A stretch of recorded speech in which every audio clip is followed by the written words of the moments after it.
یار میرا نام مدثر یاسین ہے اور آج میں اپنا ایک گروپ لے کے آیا ہوا تھا. یہاں پر ٹریولنگ کمپنی ہے ایک چھوٹی سی. تو یہ ہم لوگوں نے جو جھیل کے کنارے جتنا بھی یہ جو جھیل کے اندر پڑا تھا گن اور کناروں میں پڑا تھا نا وہ اکٹھا کیا. ابھی اور بھی ایک دو شاپر ہیں وہ بھی لے کے آ رہے ہیں لوگ.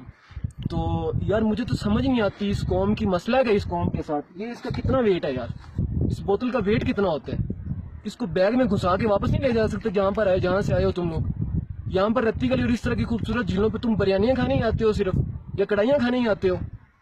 اور یار خدا را خوف کرو کچھ خدا کا. صرف نماز روزوں کا حساب نہیں ہوگا. میں دعوے سے کہتا ہوں میرا ایمان ہے اس بات کا. اللہ پکڑے گا تم لوگوں کو قیامت کے دن اس بات پہ زیادہ پکڑے گا نمازوں سے. یہ جو تم اللہ کی زمین کو گندا کر رہے ہو نا اس پہ زیادہ حساب ہوگا تمہارا.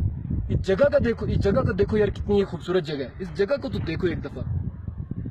جو گند پلانے اپنے گھروں میں پلاؤ جہاں سے آئے ہو وہاں پر پلاؤ. اور خدا را ان جگہوں کو اپنی جو ہے نا اپنی گندگی سے محفوظ رکھو.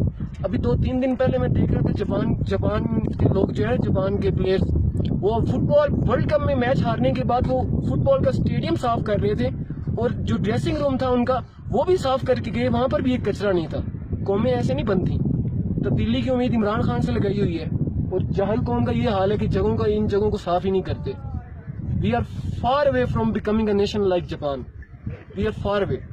لیکن کب تک حکمرانوں کو کوستے رہو گے. کب تک حکمرانوں کو کوستے رہو گے اور اپنی سے پچھلی نسلوں کو کوستے رہو گے. کوئی تو ایک جنریشن سٹیپ کرے گی نا سٹیپ لے گی یار. تو یہ جنریشن ہی سٹیپ لے لے پلیز یار. پلیز سسٹینیبلٹی کی طرف آ جاؤ یار پلیز. شکریہ.